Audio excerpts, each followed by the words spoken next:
Hi everyone and welcome to List Breakdown. We're your hosts Jack and Dan. And today we're going to be focusing on the Annihilation Legion of the Necron army and making a list to see what works, what doesn't, have a nice little chat and see what you guys think in the comments. Yeah, we're going head to head today. So rather than just break down one list, because our ideas were so different, we decided to put them both in, and then you can help us decide what you think is the right way to go. Yeah. Or maybe is it something completely different? Yeah, let me know in the comments below whose is best. Yes, unless it's his, then I don't want to hear it. I'm going to be delete. Dan,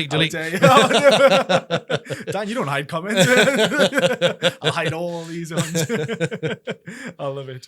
But yes, so the reason for this was because we have such different play styles whenever we play a Warhammer. So when we made these lists, we did think, well, hold on, like, why do you have this? And I was genuinely curious about your list that you had. So this is kind of the inspiration that we had for this. So yes, we did a video on a detachment review of Annihilation Legion, and this kind of stemmed from that. So if you haven't watched that yet, go back and watch that as well. That's a good video. Yeah, I'll put it on screen. We'll pause this one, go back to that one, then come back to this one because it'll probably make more sense. Yeah. But play styles, Dan. So what would you define your play style here with the Annihilation Legion? So the challenge I have with Annihilation Legion is the size of the units. So I think it works well in terms of hard hitting if you're taking them in max out. Yeah. So 10 Flayed Ones, 6 Scorpex, 6 Locust Destroyers. Yeah. The challenge with the Scorpex and Locust Destroyers is it's really hard to hide them on tournament terrain. Yeah. So I've learned from my mistakes. I go for more of an MSU approach that hopefully still has enough hard hitting, but it means that you've got to think a bit more about how you combine your units and where you're going to put them to make sure they complement each other. And because one unit might not get a job done by itself, so you've got to use your brain a bit more and try and make sure you're getting enough firepower or chopping power on the enemy targets. Yeah. And but also what that means is I'm not in theory anyway is that I'm not doing bad trades, because if I can play that way, I can fire a unit of 3 Scorpex and a Lord up there. Yeah. If they die, I've probably traded okay. If a unit of 6 Scorpex goes up, you've got to be really careful about what you go into, because otherwise you're not getting a good trade. See, I think that's where we diverge, because my play style is more, I want to bring the max in there for a specific reason, and then those little ones will be for like scoring or something like that. But I don't have as many scoring units as I think you potentially do. So that's where I might struggle with my list, because if I get like, some action-based ones, I might struggle, because I'm like, ooh, actually half the ones I've got that are up the field are the ones designed for killing, and all the scoring ones are back there. I have some ways to kind of play around it ever so slightly, but again, this is where the play styles come in, where I prefer the bigger ones. I feel more comfortable, because I feel like if I misplay, it's kind of like, okay, there's enough of them there to kind of sustain themselves and kind of keep them alive. Yeah, that survivability, because obviously you can Necrons, you can bring back dead models and heal wounds and all that. So if you can survive the onslaught, then that will go in your favor, and that goes against me in an MSU list. Yeah, the units themselves are individually easier to pick off. Yes, but I guess less harsh if you lose the unit, because again, it's not the full unit kind of thing. So two different play styles. But should we dive straight into your list first? Yes. So do you want to run down real fast? Well, I would say real fast. Do you want to run down your list and we'll talk about it? So we're talking 2,000 point lists for competitive play here, or casual competitive as we like to call it. So I've called mine Flay Queen. I like it. 2,000 points in Annihilation Legion. We're starting off big. We're going with the Catan Shard of the Void Dragon. Void Dragon I've picked because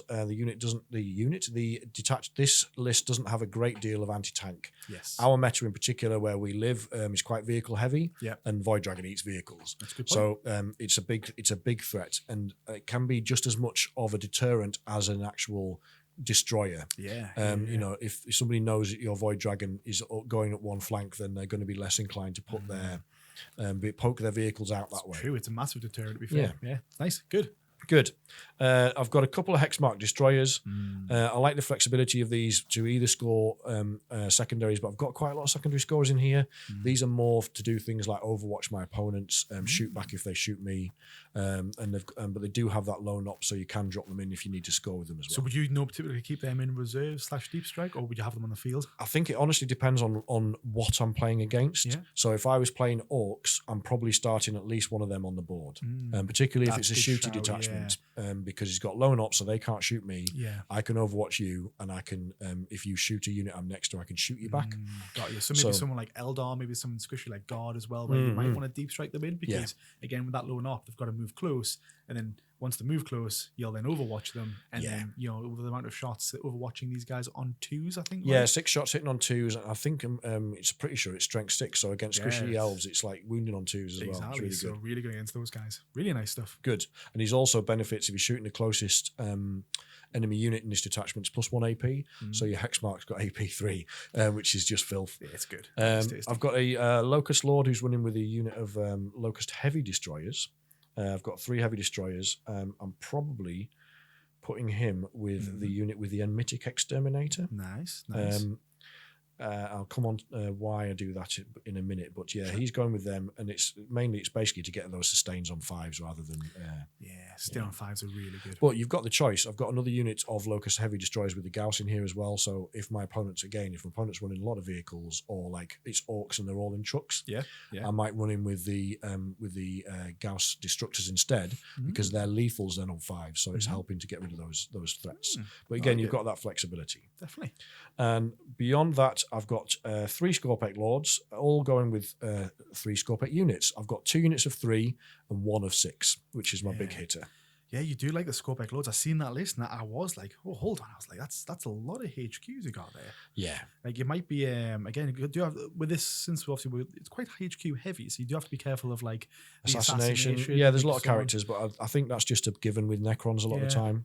And I think the way you're going to play them, it's still going to be quite hard for them to actually get to them, if that makes sense. There will be some good trades. Yeah, they will definitely chew through a unit of 3 Scorpecs. They are there to go and kill something and then die. But it just depends on, with assassination, it's luck of the draw. True. Yeah, very nice. Very good. And then beyond that, battle line, I've got a couple of units of 5 Immortals, one with Tesla, one with Gauss, just because I need a lot of the missions and mission rules require battle line units to do stuff.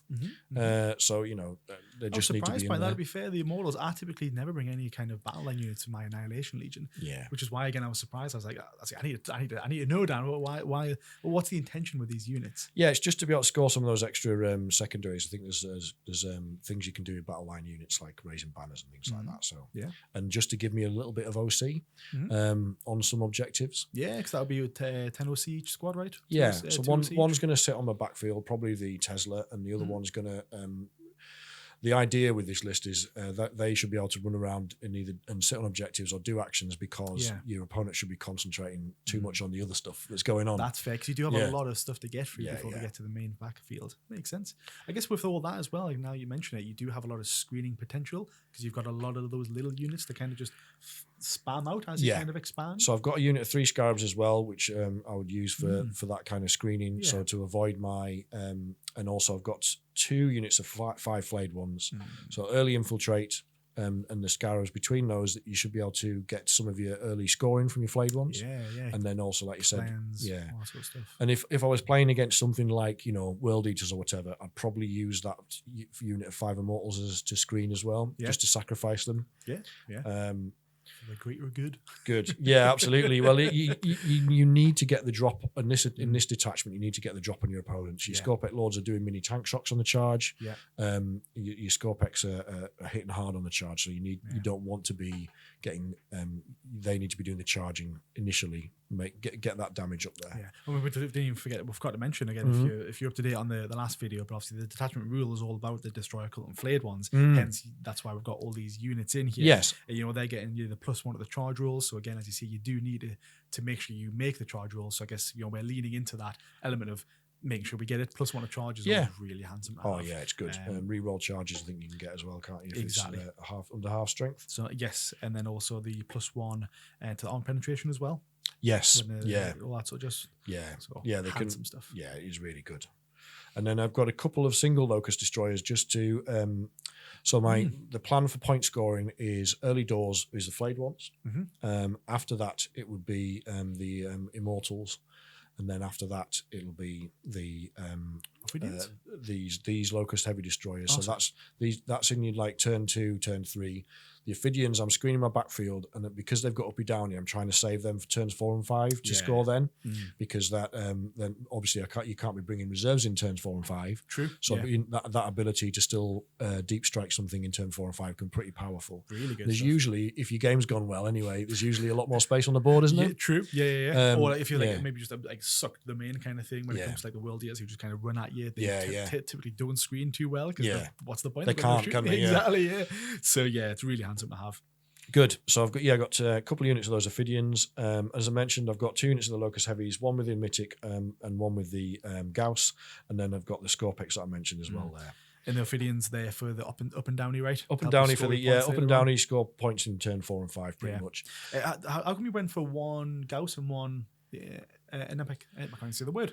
On the Locust Heavies, I think I think you need a bit of firepower to clear chaff out. So the flayed ones can do that, but sometimes you don't get the drop on your opponent with the flayed ones. It depends on just how it goes. It's true. You do have to be careful because I think a lot of people make a list and they do forget like there's such a wide variety of armies and play styles that you don't know who you're going to verse. So having the options of both because for me, I do lean more Gauss Destructor, big damage, big strength. Oh yeah, I mean it's a win-win-win. It's very scary, and but I just felt in this I was lacking a little bit of shooting, and as much as I want my Scorpex up there, I don't want them into really into 1 wound infantry. Sure. You know they're doing 2 damage. You want them into things that can really hurt them. Yeah. So you want to clear that chaff out, and also those screens that you were just talking about. Yeah. Get rid of those screens, and those Mythic Exterminators can help do that, and then you can push your Scorpex on. Now with your list that you've got, since you don't have that big. Like one big worry for your list is that you've got a lot of little units. So I feel like the stratagems won't be as impactful. Yes, this is true. I think the stratagems are not going to be as impactful. I think that's why I took 1 unit of 6 Scorpex with a Lord, and I'm probably going to put them in strategic reserve, rapid ingress them, and they're going to be they're going to be the kind of the main focus. Yeah. The other MSU stuff, it won't benefit as much as a unit of 6, but I think the trade off is worth it to keep them alive basically. Yeah, and I think that idea of just kind of that like it's almost like multiple waves, isn't it? Where it's like the first one goes in, does as much damage as possible because you get the charge. They clap back, they're gone. Yes, and then the next time you're kind of almost like keeping them at bay, isn't it? Kind of like it's like with cycles, so that all your other little units are just kind of scoring them points. I hope so. I mean, it's any Annihilation Legion really lacks objective control, but with a smaller number of units, it should be with smaller units, it should be easier to hold more objectives, get that board presence that I want. Yeah. And like you said, it is very much written in that kind of play style, so that wave 1 goes in and dies. Here's the next wave. Here's the third wave, and by that point, your opponent's kind of out of resources. Hopefully, true. Yeah, very true. I like it. That is the plan. Very good list. Very nice list. It's okay. I think it's slightly left field. I'm not convinced on the Immortals. I just I'm still a bit more like I like to lean more towards the like I'd rather get rid of them and buff up some of the other units that you've got in my eyes. Yeah, and I do absolutely love a unit of 6 Locust Destroyers with a Lord. We talked about them and I'm sure you're going to probably talk about them in a minute. Yeah. But I just can't make them work. Yeah. I love them. So and I couldn't see the point in taking them in a 3. Yeah. So we'll see. Makes sense. But that's it. Let me know what you think. But I think it's a reasonably well balanced list, an all comers list. Has it got enough punch in it with those smaller units to do the damage that they need to do? It'd be interesting to see that wave mentality. Yeah. I think the scoring side of things, I think you're much better than me in scoring. But I think killing is where you'd struggle. But again, I always say points win games, so you don't need to kill. Yeah, I mean, that's it. The question is if you've got enough killing power to take out what you need to, and I think turn 1 and turn 2 I'm going to struggle a little bit, but depending how close your opponent comes. If your opponent's like walks right up to you and like say, "Come at me, bro," then you're like, "Thank you very much." Oh, yeah, I'm gonna take the shit out of you. But it's mainly you've got to bait them out. So those the likes of the flayed ones, whatever, get some points early doors, make them come to you. Maybe sacrifice those Immortals or something. Bait. Like it's about setting those traps and then jumping on them, I think. Very nice. Very good list. Very good list. Thank you. Yours is very much chalk and cheese here, aren't we? I'm all in, shall we say? Oh yes. When it comes to this, I love it. It feels like really thematic. I'm very happy for it. So no further ado, I shall start with my list if that's okay. Yeah, go for it. So again, since I'm more leaning towards those bigger side of units, I'm going to be using a lot of stratagems. So I'm going to need that extra CP. So I've got Imhotep the Stormlord, mainly to make him farm me some CP. I'm going to need it for like Spore for Frailty and Mask of Death to kind of make them a bit harder to hit. He's going to be holding my backfield because I need everything else up the field and doing things. So it is going to leave my backfield a bit shy, but I'm hoping he's got that once per game, mortal wound bomb and stuff. Exactly. He's got some punch, and he does hurt by himself. I think thematically, I love this. It's almost as if he's hyper phased in, like to see how this battle's going and realize they're all flayed ones and destroyers. Going, I'm just going to stay back. You guys, good job. Yeah, you guys don't come anywhere near me. Yeah, I don't want your dirty viruses. Exactly. So I've got him leading the front. I also, going down my list, I have some Locust Lord with 6 Locust Destroyers. Yes. I can say the word there. Now I've got 2 squads of these. You've gone big. I went big. Go big or go home, as they always say. The reason for this is because, again, they have that killing potential. They have lethals on 5s because they're being led by the Locust Lord. Lovely. And they have the rerolls to the 1s when they're the closest enemy unit. Or if the unit is on an objective, they have full rerolls to hit. I mean, that's fierce, that like. Yeah. I'm farming that. And again, you've got like the Spore Frailty to give them the extra 1 to hit and the extra 1 to wound if they're below half strength. So again, just that having 2 squads of them is just such a presence because again, I think they've got like 18, they got 3 attacks each, so that's 18 hits. There's just so much damage potential with the -2 and 2 damage. Nothing's safe, Space Marines go down per wound.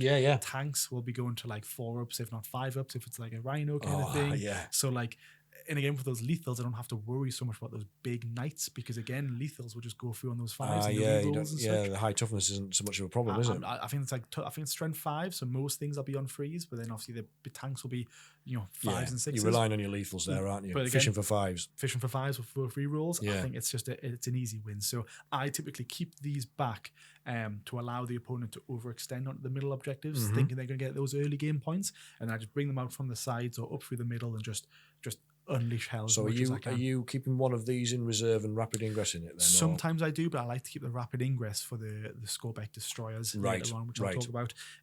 But yeah, so for me, I typically keep them both on the board, but kind of keep them shy back because they've got good movement. I think it's like 7 or 8 inches. I think it's 7 on the Locust Destroyers. Yeah. So it's just like they have the potential to kind of get in those nice positions. Yeah, totally. So for me, keep them back, let your opponent overextend, and then boom, bring them out and just rain hell. Nice. Rain hell. I love it. So speaking about the Scorbeck Destroyers and the Scorbeck Lord. So again, I've got the Scorbeck Lord with the Eternal Madness enhancement. Nice. And 6 Scorbeck Destroyers. Again, all in or nothing. So again, these guys have lethals on 6s. They've got dev wounds when you pop the little plasmancer. Plasma sight.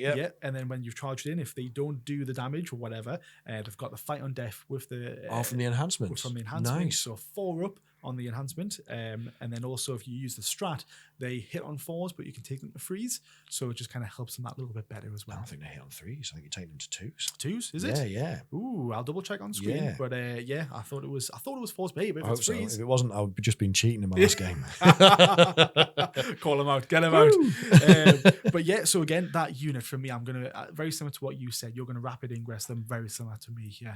These guys are designed to basically get in the face. So rapid ingress them. They've got to kill whatever's like the biggest threat, I guess. Exactly, because they don't have deep strikes. So if you rapid ingress them in from reserves, you're going to bring them in quite, in a position where they can't get shot because these guys do have 8-inch move. So that 8-inch move will get you in the right position, and then the charge should be easy enough. Lush. As long as you've reserved them in the right spot. So that is the way I play those guys. Very nice. Moving on, my favorite unit, as everyone out there is probably fully aware, flayed ones. I am bringing 25 of these. I was a little bit disappointed it wasn't 30. I'm not gonna lie. Points are restrictive, and I need to get some other things. But there's a reasons for this because there's each of them do different things in my eyes. All right, yeah. And although I would have loved to have brought 30, not needed because I have a squad of 5. Those early game area denials are unreal. If you get area denial in turn 1, most of the time you're buggered because you can't run up that far. but the flayed ones can infiltrate. Yes. So 5 of these in the mid board, I'll hopefully either get like cleanse or like sabotage or established locus, something that gets me. There's a lot of scoring point potential with a squad of 5, and they only cost what, 60 points. Sure. So that 5 points for 60 points. It's a great trade. It's a really good trade in my eyes. And then if you don't get it, well, I'll just keep them there. The squad of 5 has like 20 attacks, and again, once you start getting those, hitting on 3s or 4s, with the full with the sustained 1 on every successful hit roll, and when they're below half strength, it's just nice. It's a nice counter punch, even if they don't come up later. Oh, it's really good, particularly if you can get them into something that's below half strength with full every successful hit being sustained. It's ridiculous. It's so good. On the topic of that, I like to keep a squad of 10, quite close to the Nightbringer that I'm also going to be bringing. All right, the Nightbringer everyone knows out there. He's meaty. He's 305 points. He's got really good attacks. He will take most things or most units down below half strength. Typically he never finishes them off, but that's what the flayed ones are for. If you swarm the flayed like squad of 10 around the Nightbringer, once that unit is below half strength, as we just talked about before, that's where the flayed ones really turn on. You pop the strat. I'm sure they're hitting on 2s. I'm fairly confident about it. 2s, which then, as you say, every successful hit roll is sustained 1. So we briefly mentioned it on our last week's video. So again, if you haven't checked it out, go check it out. But the breakdown is incredible on a damage output. Alongside that, the other flayed ones I like to sometimes keep in reserves, because again, near turn 3, turn 4, turn 5, most units will be weak. They'll be kind of potentially half damaged, and that's where these guys will be shining, because bring them in from reserve, they'll have those abilities to basically the extra +1 on the charge, anything below half strength, which at that point should be, they'll be mopping up the floor and stopping his units or their units from scoring extra points. So that's what my flayed ones are going to be doing. Again, I'm going big, but after that, I've got 2 squads of the 3 Ophidian destroyers. The up and down ability, as we briefly mentioned with you, is fantastic. Those guys can go down, they can get me again behind enemy lines, engage on all fronts. And again, since they're a squad of 3, they're quite small. So you can kind of tuck them away in nice little areas. I think they're awesome. I take them in every detachment. Never mind just this one. Exactly. And again, you briefly mentioned on yours as well, the Hexmark destroyer. Again, he's got low knock, deep strike. He scores me some easy points. Those 2 units combined, having 3 units that can deep strike all around the board, it's just unlimited scoring potential. Keeping them safe is just going to be vital for me to do it. And if I'm honest, I had a little bit of points and I needed a little bit of shooting, because I'm quite melee focused right now. So I've went for the Doomsday Arc, because that just kills. Now he is a bit swingy with the rules, but I kind of keep him semi back to my home field to help slash like screen a little bit, but also he's got the range, like 48-inch range, if not 72 or something like that. But he's got incredible range, incredible power, and he's just a threat to anything that might be big that would help bring down any vehicles below half strength, for them my flayed ones to effectively mop them up, because they trust me, flayed ones can take down vehicles if they're below half strength. So that's what they're going to be used for. And just to finish it off slightly, I had 1 Locust Heavy Destroyer. Again, that 6 damage is just incredible. He's like 55 points. He's a bargain. Absolutely. But that's kind of my roundup of my list. I hope you're absolutely fine. Again, I thought it's a refined list for me at this point now. This is the thing, is you've got a lot more reps in than me in this, so you know how to play this. How do you deal with trying to hide stuff, like some of those bigger units? So it's an issue that I've got, because it's 2 things. Most of the time there is enough terrain to kind of, because these base size of the flayed ones, you can really squish 10 of them the flayed ones are good. Like obviously you can see I've spaced them out quite a bit on that table, but realistically you can get them as half the size of your tablet, so you can get them in. It's the Scorpex that I really struggle with, because even bringing them from the reserves, I think this base size is like almost like 3 inches or something like that. So you kind of overextend when you're trying to get them from the board edge. But that's why I've always got to rapid ingress those guys, just because you rapid ingress them in a safe spot, and then their 8-inch move allows you to get, I guess, to stage correctly for a charge. The flayed ones, I've kind of learned that the flayed ones are designed to die, basically. I'm going to lose them, so I need to get the max amount of input. So that's why I pair them with the Nightbringer. But with the Nightbringer, everyone's going to target that, because they're like, Nightbringer, everyone always says this. I can take down a Catan. No, you can't. But yeah, so everyone targets the Catans. Typically leaves the flayed ones alone, or they'll split fire like a tank to be like, oh, big gun into the Catan and all the little ones into the flayed ones. But then after that, the flayed ones just reanimate. So having that blob of 10 again, it gives you that durability that my list is lacking. Mine is very much about trading, like they go and die, but that's not really. I mean, Necrons are meant to, you're meant to lean into reanimation. Yeah. So it would be a fascinating matchup, I think. I'm interested in it. But yeah, I think it's a nice list, and I love the detachment. It's one of my favorites out there. It's a shame that's not being ran as or used as much. Yeah, go and check out our previous video to find out on the stat check. We did some research. It's probably changed now. I hope it has. Everyone out there better went out there from the last video and played it more. But yeah, fantastic. I really enjoyed that. I think there's your list is definitely, to me, it feels like it's designed to go out. It's going to score okay, but it's mainly designed to go and kill your opponents and prevent them scoring, then you just kind of mop up the points. You're absolutely right. If I lose those Ophidian Destroyers and Hex Marks early on, I'm going to be a bit buggered. Whereas I like your list because it's like, it allows that flexibility of, all right, cool, I've lost a unit. Well, I've still got plenty more to score me points. There's quite a lot of scoring in mine. I like that scoring redundancy. I've had too many games where I've run out of scoring units and not been able to score.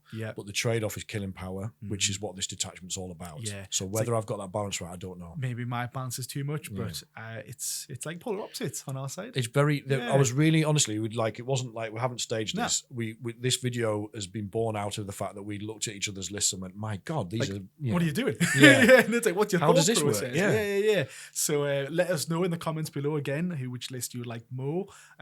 Mo. Can't say it. I'm thinking Mo for our friend. But yeah, so let us know. But if there's any changes that you'd make to the list, let us know as well. Yeah, or if you've got a completely different list. I mean, we're reasonably limited. It's going to be Scorpex, Flayed Ones, and Locusts of some description, I guess. Just some description. But we really, if you've got a different perspective, we'd love to know about it. And we should probably try and get a game in at some point and see how these go. Because I think it would be a nice fitting end to the story. Okay, cool. What's everyone's thoughts out there, and we put it to the test. See how it goes. But I think that's it then, right? Yes. Anything else you'd like to say? No, really enjoyed that. Again, just to say thanks again to all our patrons and YouTube members. We'll put their names on the screen right now. If you want to join, links are in the description. We're saving up for new equipment. We desperately need a new camera.